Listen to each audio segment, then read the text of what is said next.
And so we start asking the questions of like, well, what do you think would be the one thing that would kind of improve that problem?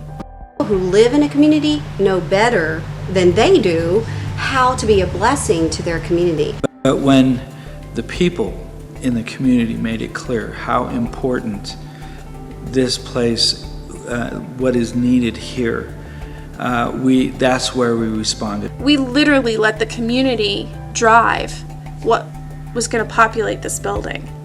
What would it take for us to be in a position to actually have those we wish to serve be part of the strategy of serving?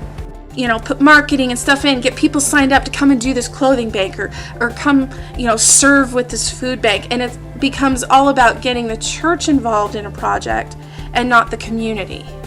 There are many churches today who are trying to reach their community and serve the poor. We have many clear biblical mandates for doing so. Jesus said that when we serve the least of these, we serve Him. To that end, we do special events, after-school programs.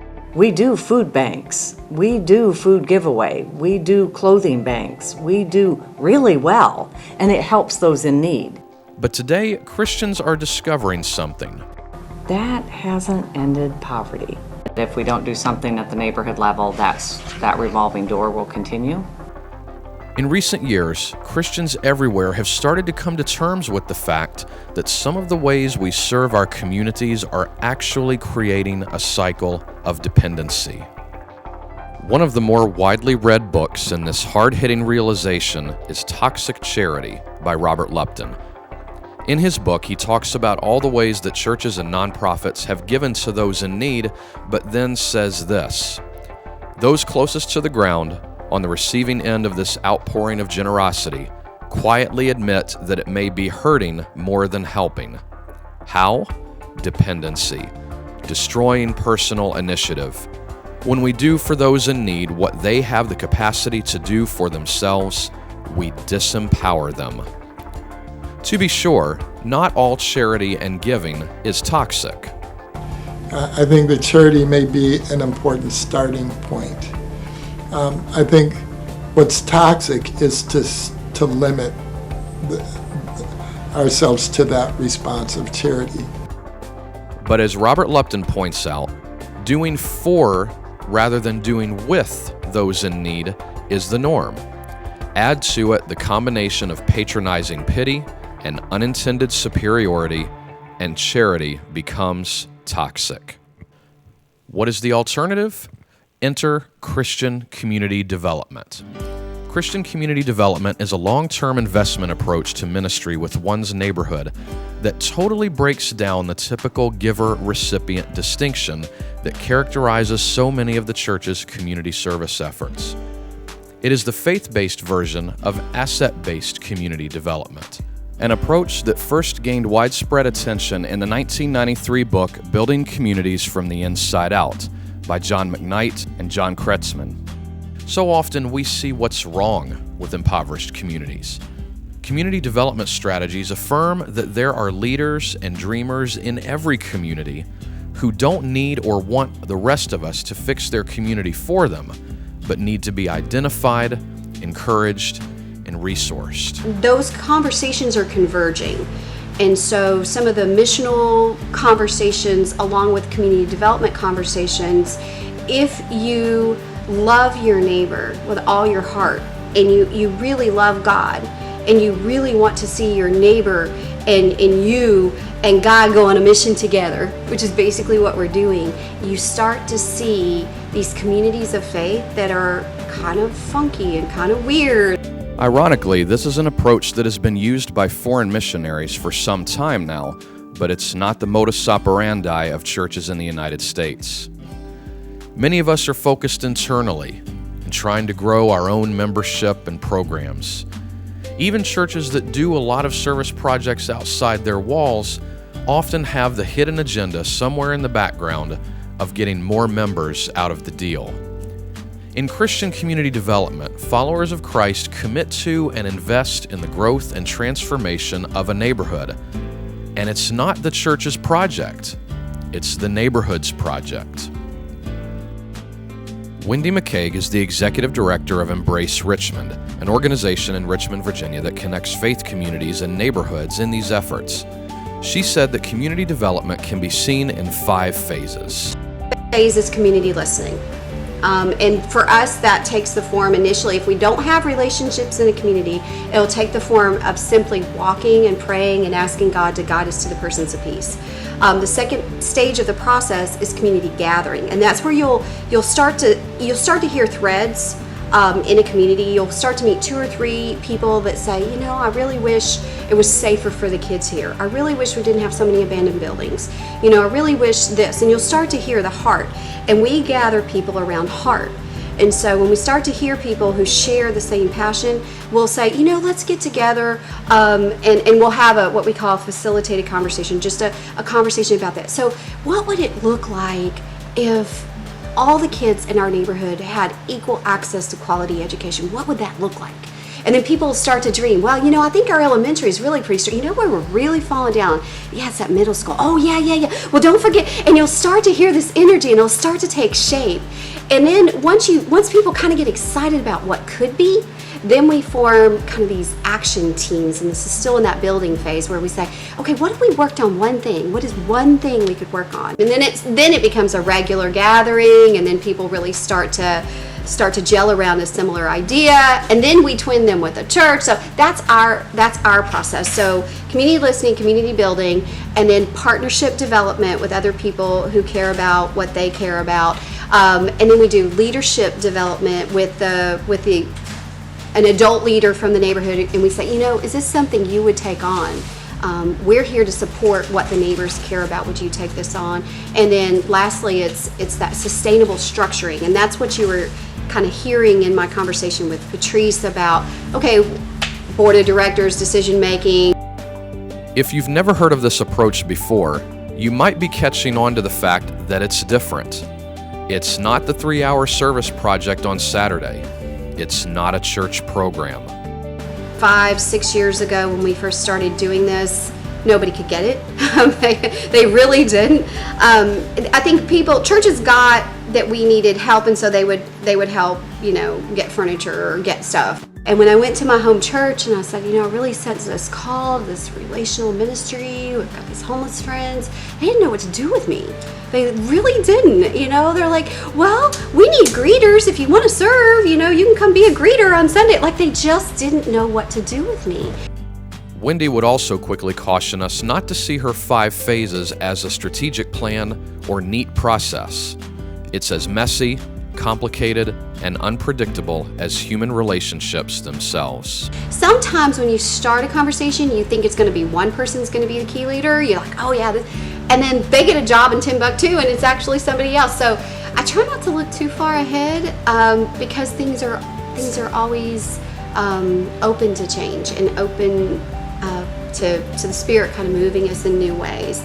And that is, it's unnerving for some people, especially for churches that are used to a very structured way of doing things. It's very, very challenging because they want to know, okay, when we finish this process, what are we going to be doing?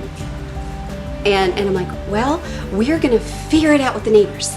We're going to let them direct us. And they're like, but what are we going to be doing? It's not going to be this little, you know, pretty tied up box with a bow on top. You know what I mean? I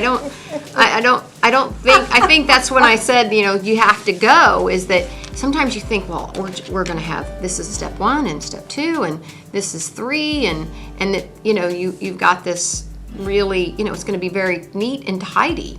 People that need a strategic plan are going to have trouble. Oh. Yeah. Yeah. This Christian community development approach is about a long-term relational investment in a neighborhood. And decided that we were going to focus, we were going to be a neighborhood-focused organization, although that did not mean that we would limit our membership and participation to the neighborhood, but if you came here, you had to be interested in this place. The key, the first step, is breaking down enough barriers to be able to get to know the people. It's relationships that really make this work, but it's relationships that so many of the church's service efforts have been lacking. Ask people to teach you about their neighborhood. And when you start to listen to what people are teaching you, you start to hear their gifts, their talents, their passions, the things they care about. Don't take anything with you, like the scriptures, you don't need a clipboard and a survey and, exactly, invitation to your church. Nothing, take nothing except a heart of prayer and just listen, and I think that's a listener and a learner, that posture of tell me about your neighborhood. But what are we listening for? What are we trying to learn? It's an effort to try to get past seeing our neighbors only for what they lack or what they need. How often do we get to know the people of a community deeply enough to know what their strengths and gifts are? Their assets, if you will. How often do we get to know their dreams, frustrations, and challenges? And not trying to come in and say, we can see what's broken and we're going to fix things. Instead, it was coming in and saying, talk to us. What are you passionate about? What do you think's broken? These are the resources we have. What resources do you have? Let's pool our assets. And then if we need outside help, we'll get it. The church learning to take direction from the neighbors themselves, learning to appreciate the richness of the giftedness of the neighbors themselves, and recognizing that people who live in a community know better than they do how to be a blessing to their community. It's an exercise in seeing society's marginalized people as having worth, insight, and something to contribute. The aspect I consider the most important that separates this work from other types of ministry is neighborhood ownership, meaning that those who stand to gain from an effort are in a position to shape that very effort. This is related to the second aspect, which is that the neighborhood sets the agenda. A community development approach affirms that those outside of a particular context do not have the necessary perspective to know what people most need and what assets they have to address those needs. I think you have to really do some homework about what's there and bring those, I've always said, whose front porch to go to find out what's going on in this neighborhood? She needs to be here. And those are the people I think churches would have to be, because they'll love this and we'll build it for them and we'll do it for them and we'll provide this and they'll be grateful. And we've made that mistake a million times. This is why it's called asset-based community development. It recognizes assets within every community. It breaks down the giver-recipient distinction in which a struggling community has the deficits and the more well-off churches have the assets. Every community has at least a few individuals who care enough to get involved but may have lost hope and need a jump start. That's why identifying and empowering local leaders is key to community development. John Perkins writes that it takes time to develop and grow what communities need most: indigenous leaders. Quick fix solutions cannot truly develop people. It is a very local, place-based effort that recognizes the uniqueness of each neighborhood and the potential of a neighborhood. These efforts also typically try to achieve cross-sector partnerships, bringing together neighborhoods, churches, nonprofits, businesses, and even government. In some cases, it's the church that is the catalyst for these partnerships. Related to this is the connection to resources that is so critical for struggling neighborhoods. When the rest of a community starts to come alongside a neighborhood, it can have the effect of connecting people to resources that they previously lacked. Not only financial resources, but personal resources that more well-off individuals may take for granted. There's a quote in the book where it says, when a friend loses a job, you say, I know somebody, let me make a call for you.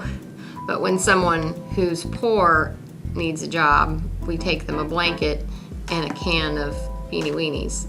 But everything I've mentioned so far is only accomplished through one more critical piece: relationships of trust. And developing these relationships of trust is no walk in the park. If you've come in and try and serve someone that doesn't have any trust, and you're like, well, I just don't get it. Why won't you trust me? I'm a very trustworthy person.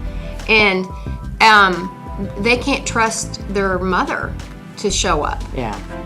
And you don't have the first concept about that. You have to be patient. You can't say, well, I'm not going to serve you because you won't trust me. That person hasn't ever had anybody trust in your life. You might be the first person that's ever shown up when they said they would show up. Well, one of the comments one of the gentlemen made on the film was, I really think they're here to stay. I began looking into different organizations around the country that are doing this work in their community, and I began to notice that it is more often than not being carried out by a faith-based nonprofit, not necessarily a church or worshiping community. Of course, there's nothing wrong with faith-based nonprofits, but I began to ask some questions. Can churches do this type of work? How do churches engage with this? What churches have found success, and how? Church is the mechanism that God uses to reach people. I really believe churches are already in the asset-based development position. Now, they may not be doing it, but they're already set up to do it. With these questions, I submitted a grant proposal to the Louisville Institute's Pastoral Study Project to visit 4 different sites around the country where churches, some new, some long-standing, were finding ways to engage with Christian community development. I took my camera, notepad, and an open mind to visit and interview some of these Christian leaders around the country. As I heard their stories, I began to prefer the term community transformation, because that's what's really happening all over the country. I intentionally chose churches and ministries that have very different stories of how they began to invest in their community. The people I visited are not the most high-profile community development ministries in the country, nor are they the most experienced or resourced. I wanted to hear from pastors and congregations who are at different points on the journey. It is my hope that their stories will inform and inspire many other Christian leaders around the country and world.